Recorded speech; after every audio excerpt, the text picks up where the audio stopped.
Santo Espíritu hablando a las necesidades de mi vida. Sean estas físicas, sean estas emocionales, sentimentales, oh Dios, o aún de nuestro propio cuerpo. Esas necesidades físicas, Padre, las cuales necesitan de tu mano, de tu intervención para poder ser sanadas. No nos dejes, oh Dios, sin ese poder en esta noche. Hónranos, oh mi Señor, conforme a las misericordias a través de Cristo Jesús. De igual manera a nuestros niños, te imploro, oh Dios, ministres también sus pequeños corazones y les permitas a ellos ver también el resplandor de tu gloria. Gracias pues, porque sé, oh Dios, que me lo has concedido, porque te lo he pedido conforme a Cristo Jesús, a su voluntad. Gracias te doy, Padre, Hijo y Espíritu Santo de Dios. Amén y amén. Bien, mis amados hermanos, sí, estamos analizando el primer libro de Samuel, capítulo número 28.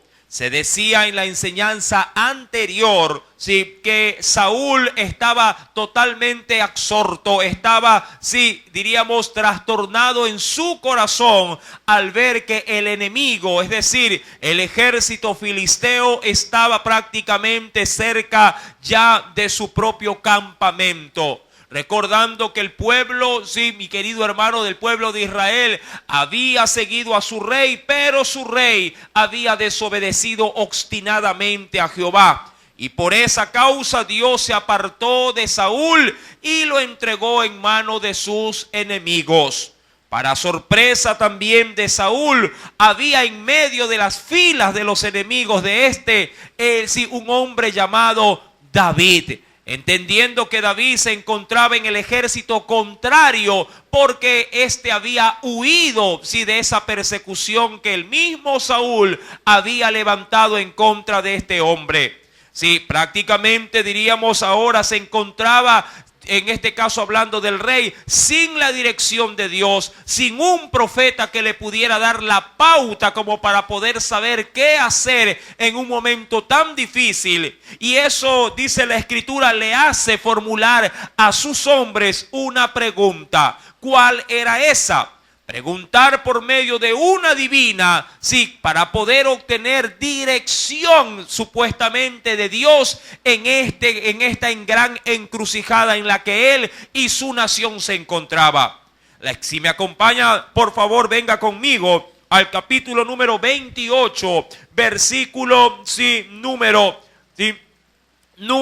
5. Cuando vio Saúl el campamento de los filisteos, tuvo miedo y se turbó su corazón en gran manera. Y dice el verso número 6, y consultó Saúl a Jehová, pero Jehová, ¿qué hizo por su parte? No, dice ahí, no le contestó, no le respondió, ni por sueños, ni por Urín, que era obviamente los objetos que usaba el sacerdote para poder buscar dirección también de Dios, ni tampoco dice ahí por profetas, es decir, por mensajeros directos de Dios, sí, hacia, en este caso, la vida de Saúl. Todo esto lo dejó, según él, sí, en una gran encrucijada. Ir a buscar dirección, dice la Escritura más adelante, en una adivina.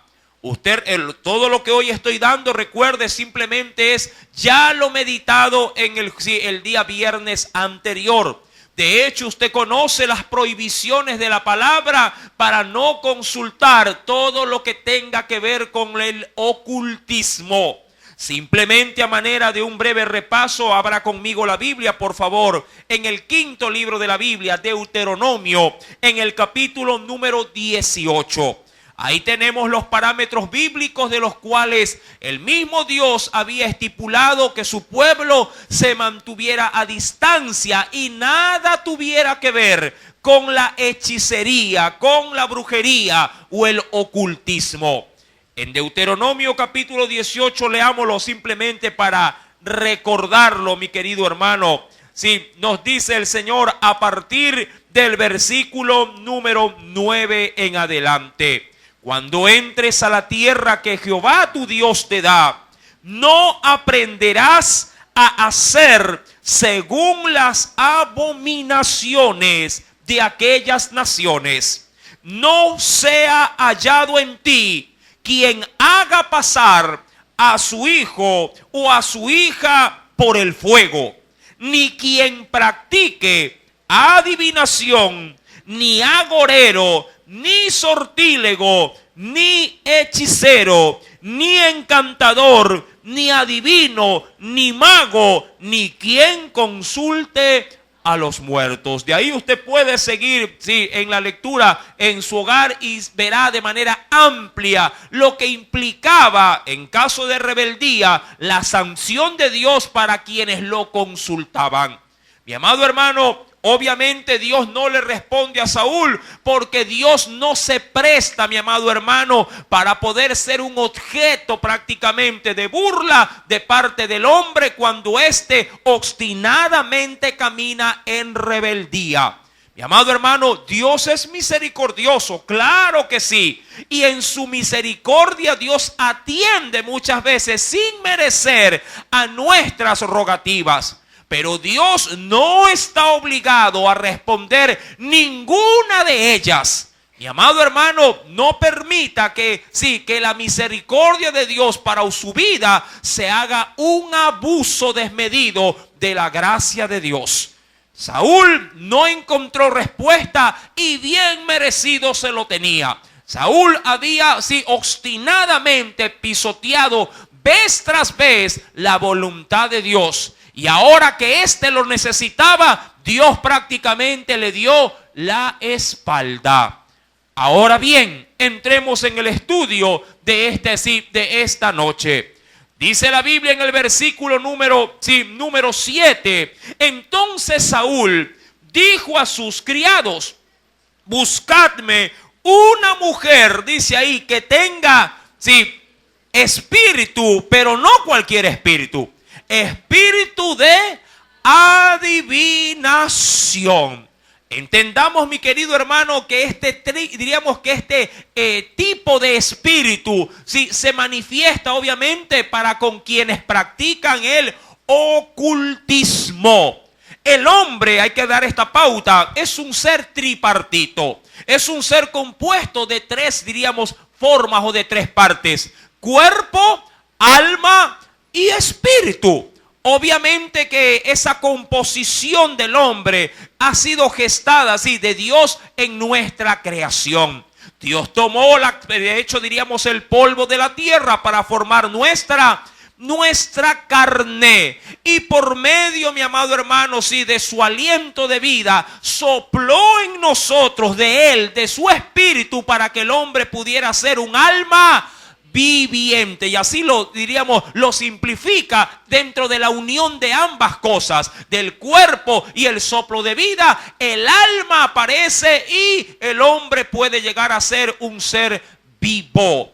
Estas tres formas, mi amado hermano, están dentro de cada individuo. Pero adicionalmente a esto, el hombre puede adquirir, así como Dios lo ha prometido también a su iglesia, dones o también virtudes que vienen del cielo para su pueblo, a manera también de regalos que se los podría conocer también como regalos o dádivas de Dios por medio del Espíritu Santo.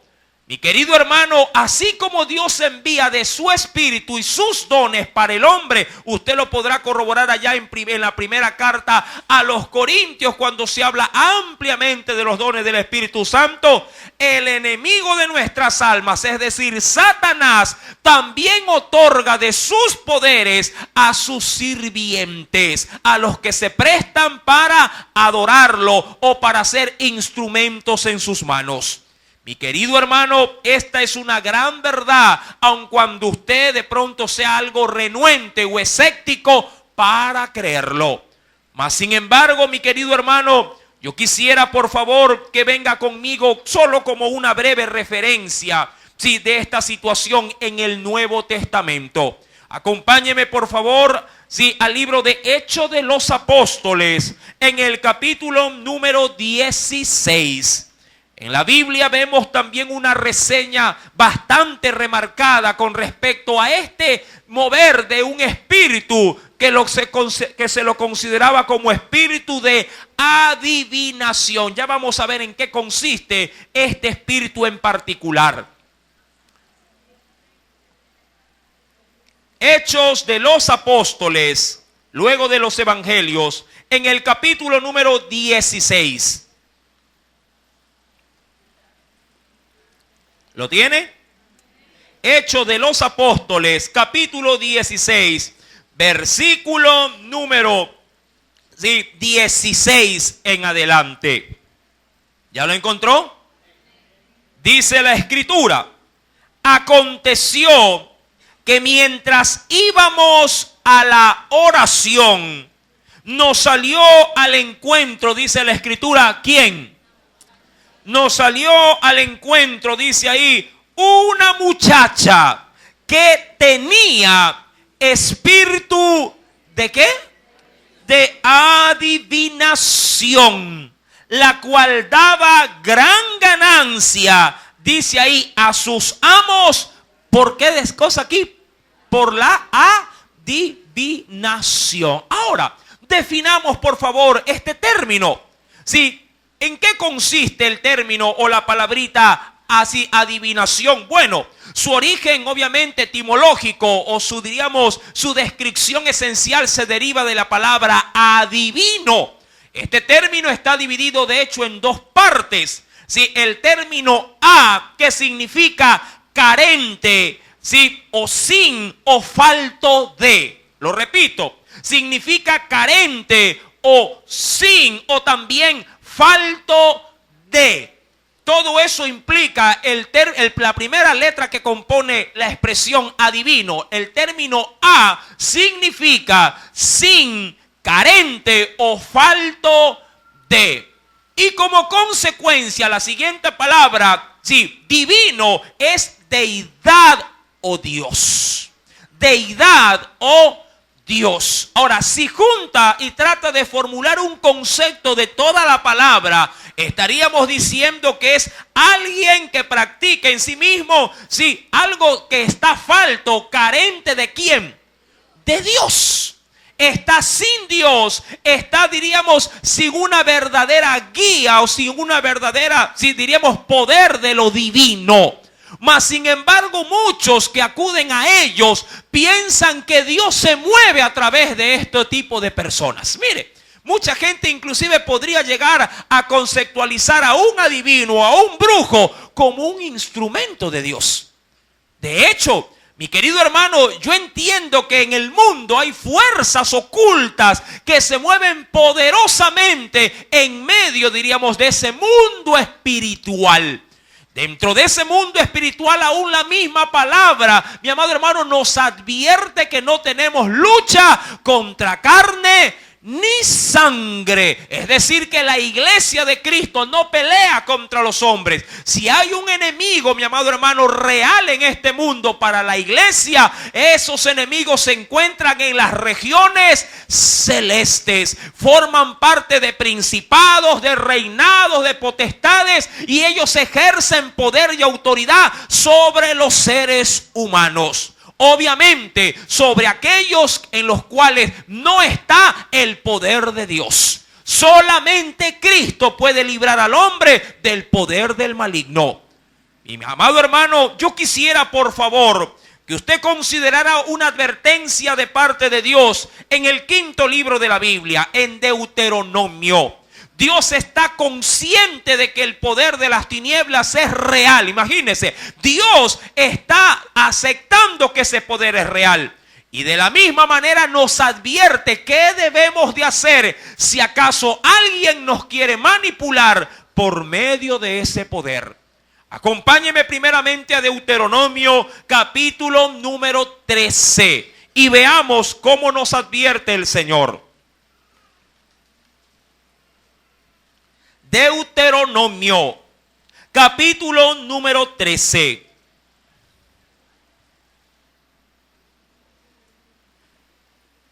¿Lo tiene? Versículo número 1 al 3 nos dice el Señor: cuando se levantare en medio de ti, hablándole al pueblo, ¿qué cosa? Profeta o soñador de sueños, y te anunciare señal o prodigios. Pero mira lo que conlleva esta situación, verso 2. Y si se cumpliere la señal o prodigio que él te anunció. Ahora, aquí quiero hacer un pare antes de continuar con la lectura. ¿Cuántas veces usted ha escuchado en su entorno social, sea cristiano o no cristiano? Sí, personas que comentan y suelen decir en sus experiencias: me fui a tal lugar a hacerme una limpia, o a que me lean las cartas, o a que me hagan ver el futuro, y para mi sorpresa todo lo que ese o ella me dijo es verdad. Todo sí me lo dijo. ¿A cuántos sí han podido escuchar ustedes con este tipo de comentarios? Dirán muchos: hermano, ¿y qué pasó? ¿Acaso el brujo no es del diablo? ¿Cómo así conoce las cosas? Mi amado hermano, el enemigo tiene poder para también revelar, sí, cosas que son ocultas a nuestros ojos. Mi amado hermano, entendamos que vivimos en medio de un mundo, si no solamente tangible, sino de un mundo intangible, un mundo espiritual. Y dentro de ese mundo, los escenarios, mi amado hermano, son muchas veces desconocidos a nuestro razonamiento. Mas, sin embargo, Dios nos alerta y nos dice qué debemos de hacer cuando se presentan de alguna manera influencias de ese mundo que quieren afectar o arrastrar para desviarnos de los caminos de Dios. Y le anuncio esto por lo que dice seguidamente el versículo número 2. Dice la Biblia: si se cumpliere la señal o prodigio que él te anunció, diciéndote: vamos en pos de dioses ajenos que no conocisteis y sirvámosles. ¿Qué dice el verso número 3? ¿Cuál es la directriz de Dios para usted y para mí?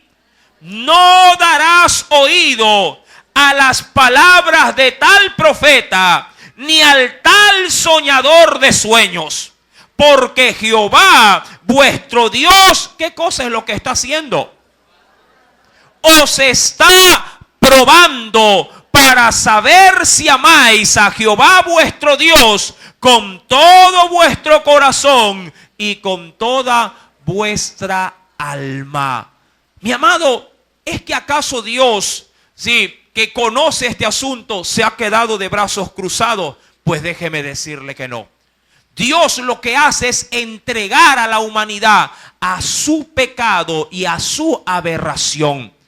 Cuando el hombre quiere obstinadamente, luego de la advertencia bíblica, apartarnos en este caso del ocultismo y de todo lo que esto implica, y el hombre quiere seguir en esta senda, diríamos así, apartándose aún más de Dios, Dios mismo se encarga de endurecernos.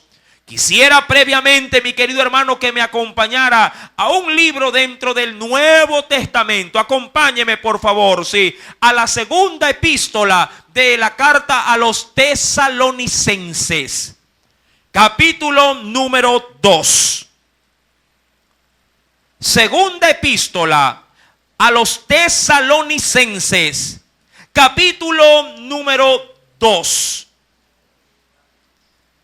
Recuerde cada texto bíblico para poder, sí, tenerlo en su referencia y a su vez, sí, transferirlo a quien se lo demande.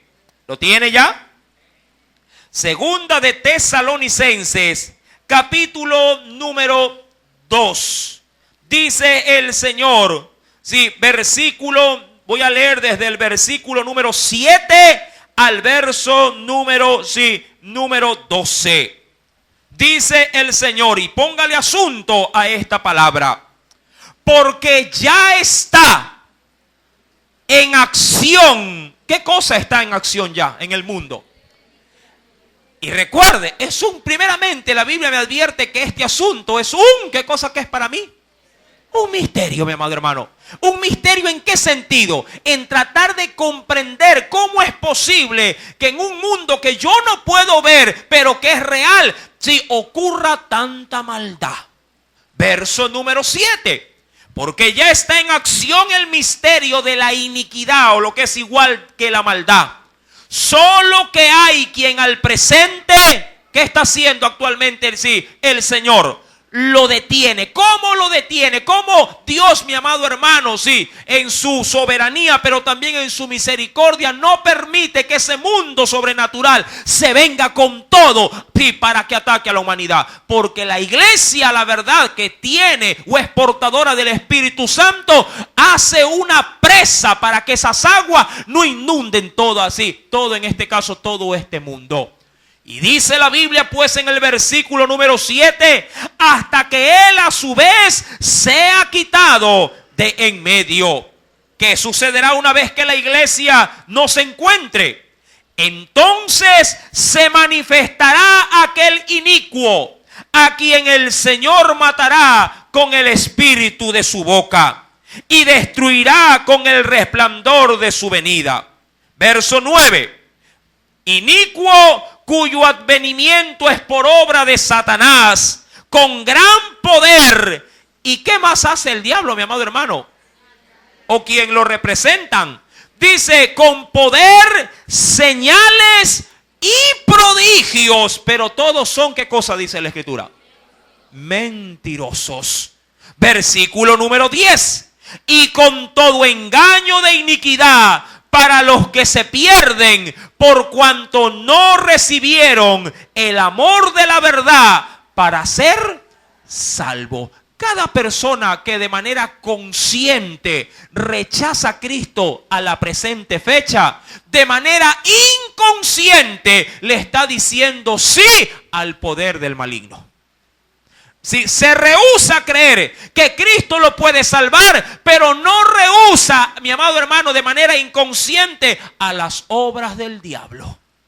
Sí, es gustoso de hecho cuando se emborracha, es gustoso cuando fornica, es gustoso cuando está en adulterio, pero cuando se le dice que se arrepienta, rechaza, mi amado hermano, el mensaje de la verdad. Y sin él darse cuenta, avala el poder de las tinieblas en su propia vida. Ahora bien, una vez, mi amado hermano, puesto en orden estos primeros parámetros con respecto a la enseñanza, dice la Biblia en la primera carta o primer libro de Samuel, capítulo número 28, verso número 7, que Saúl le dice a dos de sus criados, vayan y búsquenme una mujer que tenga espíritu de ¿qué? ¿Qué era eso? Una persona que no tenga ¿a quién? A Dios. ¿Para qué? Para que me diga el futuro. Mire qué cosa tan curiosa. A veces uno dice, no, si es un adivino. Y los adivinos no son como los brujos. O hay quienes se escudan y dicen, bueno, sí es practica la brujería, pero es magia blanca.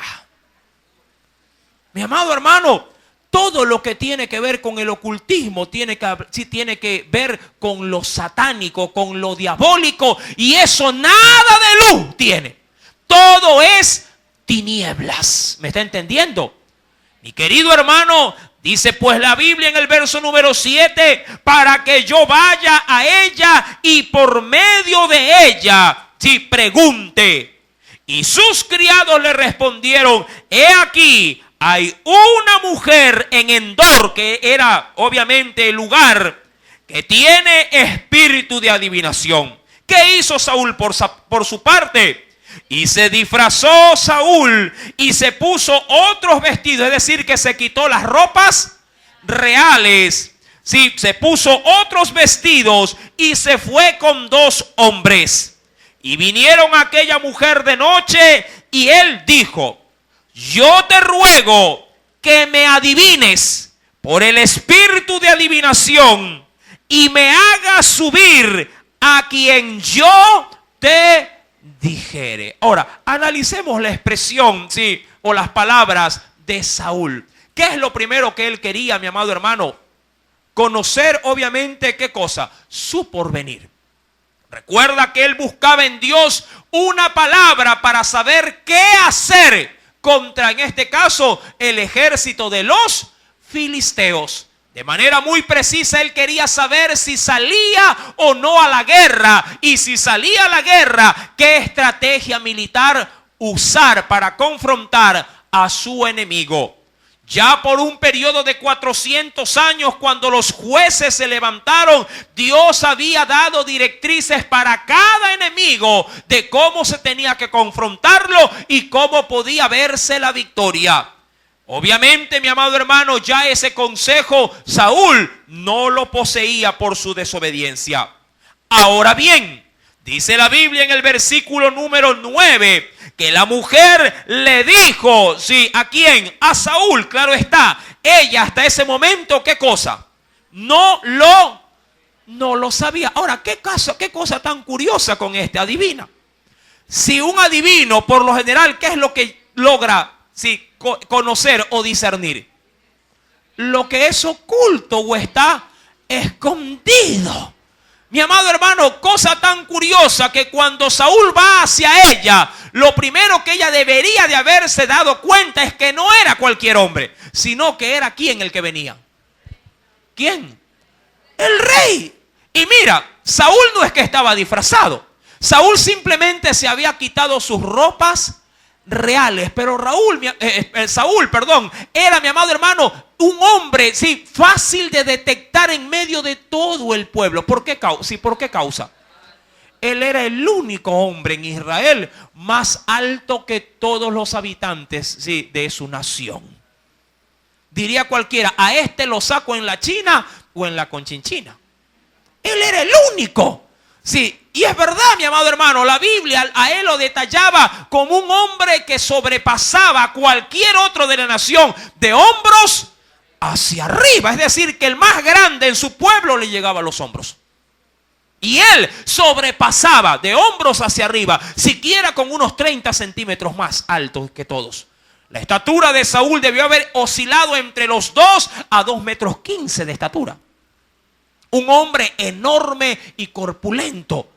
Mi querido hermano, pero la adivina a quien él iba a consultar, ni siquiera esto que era tan evidente le pudo a ella acertar que quien venía era el propio rey que había, años anteriores ordenado mandar a sacar a todos los brujos de su nación. Recuerde, mi querido hermano, que él se había encargado de arrojar de su nación a todos los encantadores y adivinos también. Y dice el verso número 9, y la mujer le dijo, he aquí, tú sabes lo que Saúl ha hecho, cómo ha cortado, dice ahí, de la tierra, ¿a quiénes? A los evocadores, es decir, aquellos que pronuncian o toman para sí el nombre de los muertos, sí, los evocadores y a los adivinos. ¿Por qué, pues, pones tropiezo a mi vida para hacerme morir? Mi amado hermano, era evidente, la bruja estaba preocupadísima por esta situación. Primeramente porque había una ley que estaba en vigor. Bruja que se encontraba, bruja que se le eliminaba. La ley era esa. Si usted quiere corroborar esa ley, acompáñeme rápidamente, por favor. Vayamos al libro del Levítico, el tercer libro de la Biblia. En el capítulo número 19.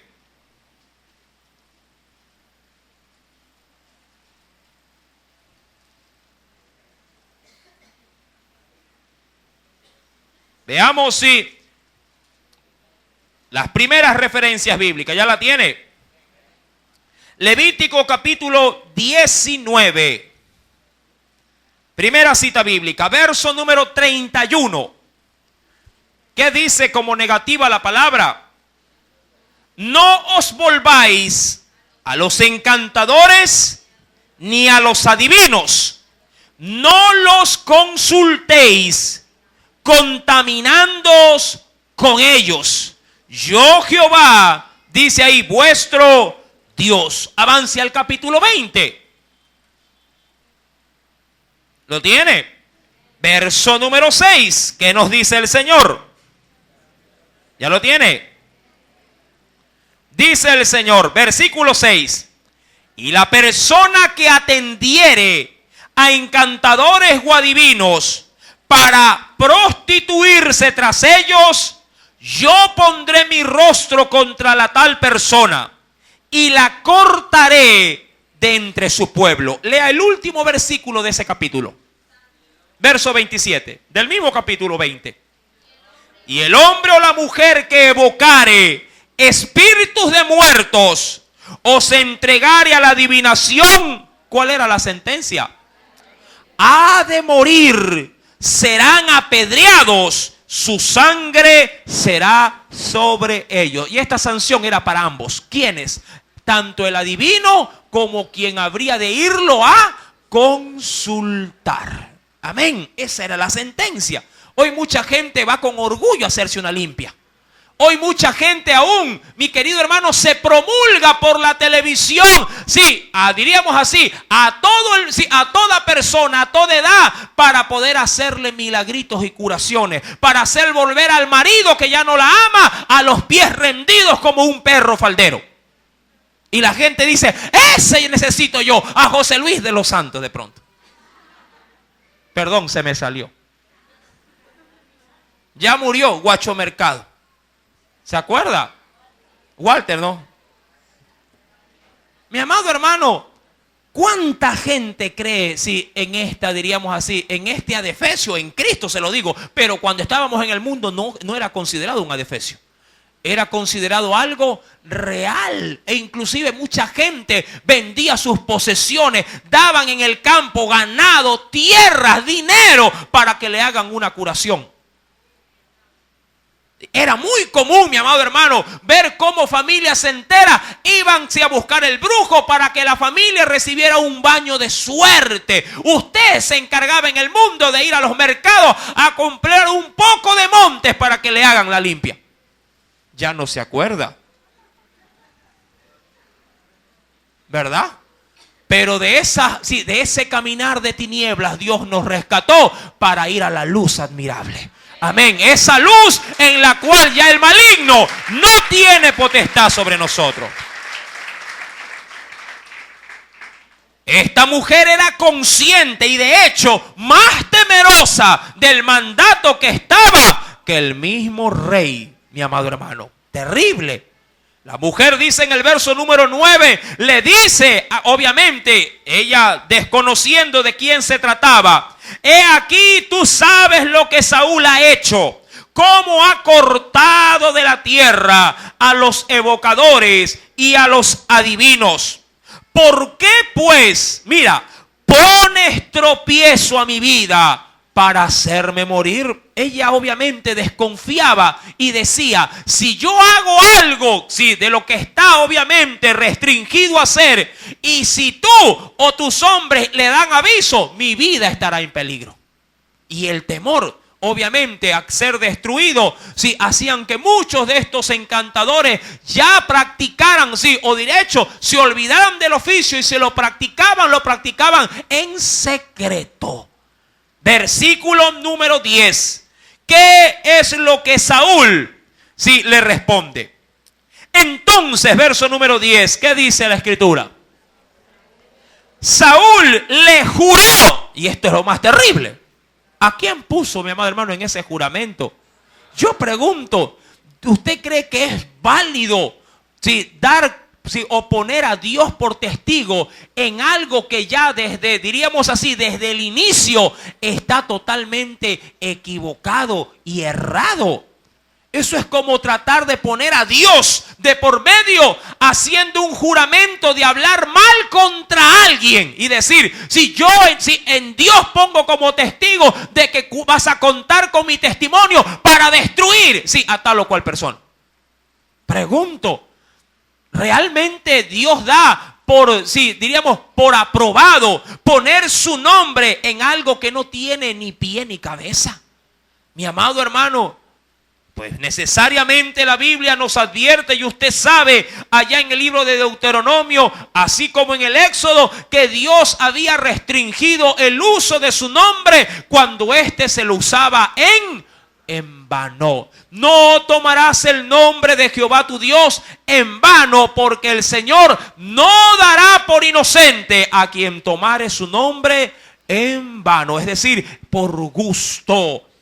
Cuando vamos pues al verso número 10, Saúl le jura por Jehová diciéndole: vive Jehová, que ningún mal te vendrá por esto. ¿Usted cree que Saúl salió bien librado de todo esto? Hay un pasaje bíblico, y acompáñeme, me adelanto obviamente en el transcurrir del estudio.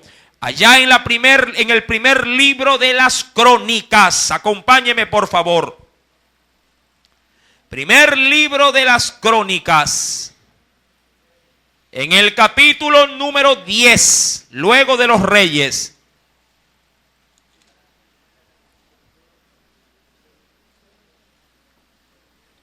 Primer libro de las Crónicas, capítulo número 10. ¿Lo tiene? Venga conmigo por favor al verso 13 y al 14. ¿Ya lo encontró? Me estoy adelantando sumamente en la historia, pero mira lo que nos dice. Así murió Saúl. ¿Por qué causa murió? Mire, por su rebelión con que prevaricó. Recuerde que cada término en la Biblia no es vano, no está por gusto y tiene un significado enorme. El término que utiliza la Biblia ahí es prevaricar. Es decir, reincidir constantemente en una falta. Como cuando uno va a un tribunal. Sí, y de pronto el juez le dice a la persona que está interviniendo: usted no puede estar de pie, siéntese. Y él se para. Y el juez le vuelve a decir: tiene que estar sentado, y se sienta, y al rato otra vez se para. El juez dice: prevaricato, sí, alguacil, a la cárcel. Y va preso. ¿Por qué? Porque reincidió ¿en qué cosa? En una misma falta. Mi querido hermano, de la misma manera, Saúl, dice la Biblia en el versículo número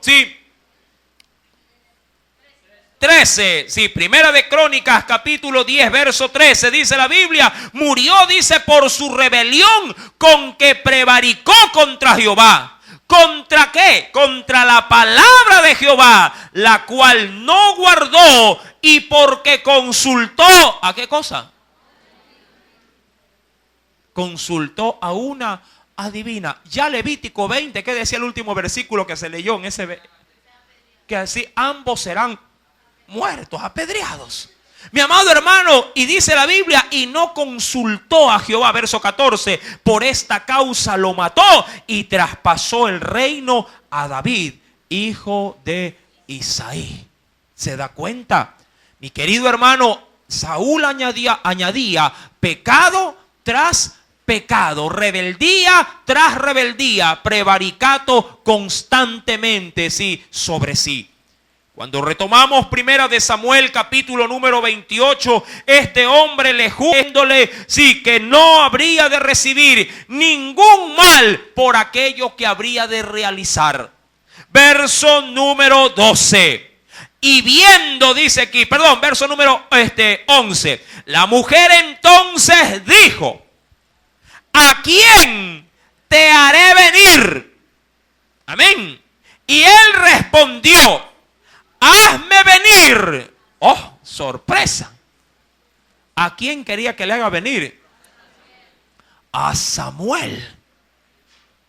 Y aquí nace una pregunta para muchos. ¿Cómo así alguien que está metido de cabeza en el mundo de las tinieblas, en el ocultismo, en la brujería, puede llegar a ser un instrumento para poder, en este caso, sí, hacer venir a alguien del otro mundo? Sí, y mucho más si ese alguien es un verdadero hijo de Dios, como lo era ¿quién? Samuel. Hay primeramente que detectar ciertos puntos bíblicos. Si me acompaña, por favor, acompáñeme simplemente a leer el versículo número 8, en la parte final, donde él dice: yo te ruego que me adivines por el espíritu de adivinación y me hagas, ¿qué cosa dice ahí? ¿Me hagas qué? Subir, dice la escritura, a quien yo te dijere. Ahora, la gente estaba consciente de que el lugar de los muertos, ¿dónde quedaba? ¿Arriba o abajo? Primeramente, la gente estaba consciente que el mundo espiritual de los muertos estaba ¿en dónde? Abajo, más allá de cómo se llamara. Sí. Ahora, ¿esto tiene algún fundamento bíblico? Bueno, acompáñeme por favor al Evangelio de Lucas.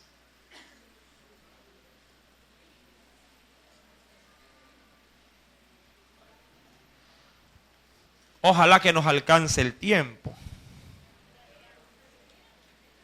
Si quiere nos quedamos.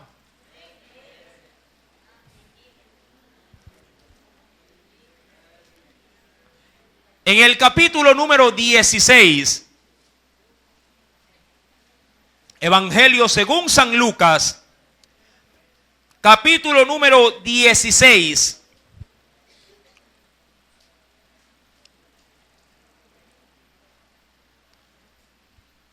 Verso número 19 en adelante. Es necesario o es menester, ¿sí?, leer todo el texto para poder entender el pasaje. ¿Ya lo tiene? Había un hombre, y ojo, y antes de empezar o continuar con la lectura, esto previamente le advierto para muchos que de pronto podrían cuestionar el relato bíblico. Esta historia no es, ojo, no es una parábola. Amén. No es una parábola. Sí, pues de ahí quiero tomar esa premisa para no poner en tela de duda la interpretación de la misma. Amén. Cuando es una parábola, la misma Biblia así lo anticipa. Y ahí usted podría extraer de la parábola una lección espiritual, obviamente, para su vida. Verso número 19. Había un hombre rico que se vestía de púrpura y de lino fino, y hacía cada día banquete con esplendidez. Había también un mendigo llamado Lázaro, que estaba echado a la puerta de aquel, lleno de llagas. Versículo número 21, léalo por favor.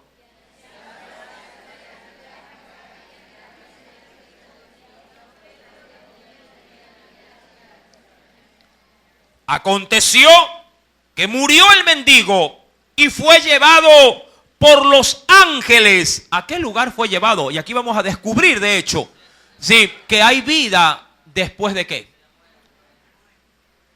Está viendo, ya por ahí se va acoplando al verso, sí, en este caso a la realidad, sí, del hombre en el mundo. Mi amado hermano, después de la muerte, ¿a dónde fue llevado? ¿Qué cosa? El mendigo.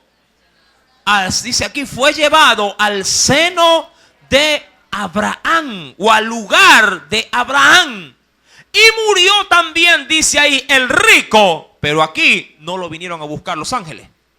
Dice la Biblia, y fue sepultado, fue al sepulcro. No que ambos no tuvieran un lugar donde ser enterrados, ambos fueron enterrados, pero en el caso del mendigo, o que es igual Lázaro, si su alma fue llevada o trasladada al seno de Abraham. Versículo número 23. Ahora bien, dice ahí, y en el Hades, que eso también es conocido como el lugar de los muertos. Sí, los adventistas lo conocen, perdón, los testigos de Jehová lo conocen como el Gehenna. ¿Sí?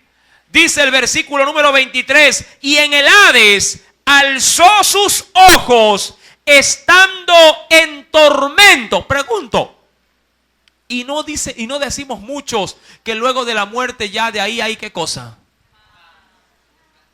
Mucha gente cuando sale a velar, ¿sí?, a sus parientes o conocidos, dicen, uy, dicen, el mundo sí que sufrió tal o cual persona, pero ahora ya está descansando. ¿Seguro?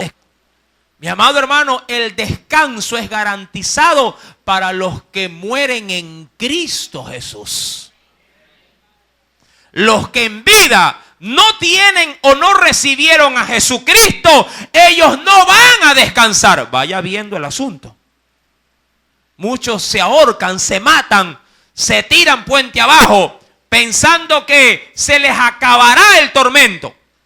Pero no saben, mi querido amigo y hermano, que luego de esa acción hay un nuevo tormento que les viene. Y un tormento que no tendrá fin. La Biblia menciona pues acerca de este escenario. Y en el Hades alzó sus ojos estando en tormentos y vio de lejos a Abraham y a Lázaro en su seno o en su reposo. Entonces él, dando voces, dijo: Padre Abraham. Ahora pregunto, ¿estaba consciente el rico luego de su muerte? ¿Verdad que sí? Tan consciente que aún en su otra vida, por así decirlo, reconocía plenamente ¿a quién? Pregunto, ¿él conocía al patriarca? No. ¿Cómo lo distinguió al patriarca? Mi amado hermano, porque allá hay estado de ¿qué? De conciencia. Allá, mi amado hermano, no digo que el Espíritu de Dios está. El Espíritu de Dios es dado a los hombres mientras estos aquí en vida permanecen.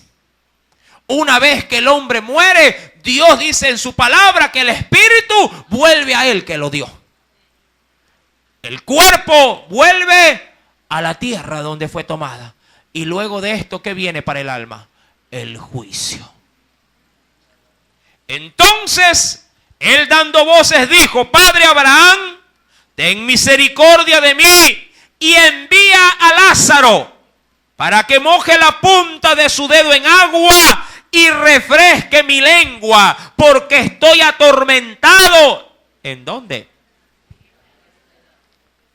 Pero Abraham le dijo: Hijo, acuérdate que recibiste tus bienes en tu vida y Lázaro también males.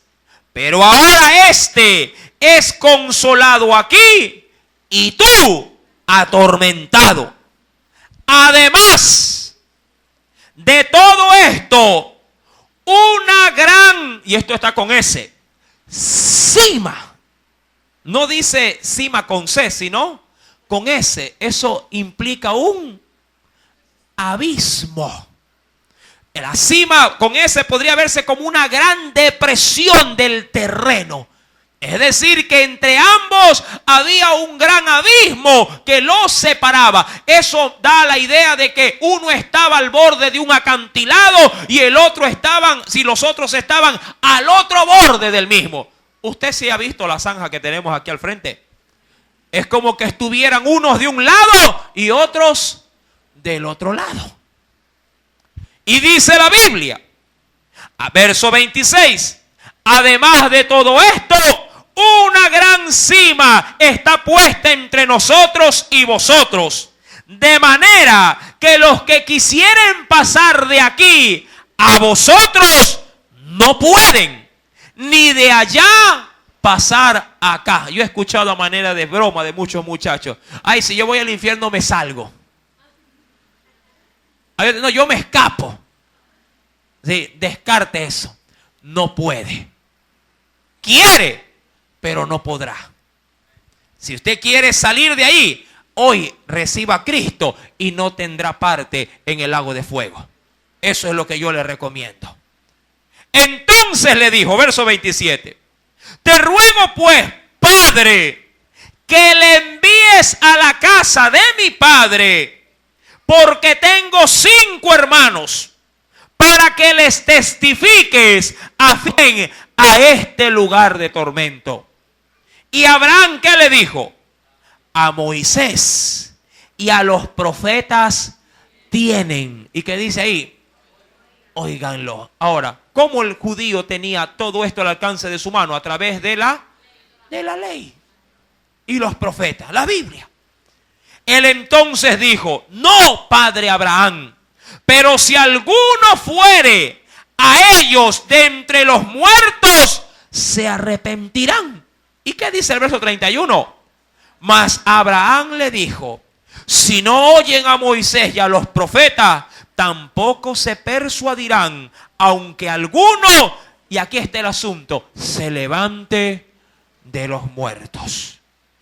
Mi querido hermano, Samuel, ¿sí?, habría de ser supuestamente evocado por una divina. Dice el versículo número 11, la mujer entonces le dijo: ¿a quién te haré venir? Y él respondió: haz venir a Samuel. Verso número 12, léalo conmigo. Y viendo la mujer a Samuel, clamó en alta voz, y habló aquella mujer a Saúl diciendo: ¿por qué me has engañado? Pues tú eres Saúl. Y el rey le dijo: no temas, ¿qué has visto? Y la mujer respondió a Saúl: he visto dioses que suben de la tierra. ¿Quieres saber en qué consiste todo esto? Sí, el próximo día viernes lo sabrás con la ayuda del Espíritu Santo. Pero si el Señor habló a tu vida en esta noche, ríndele una fuerte ofrenda de aplauso. Amén. Oremos. Amado Dios,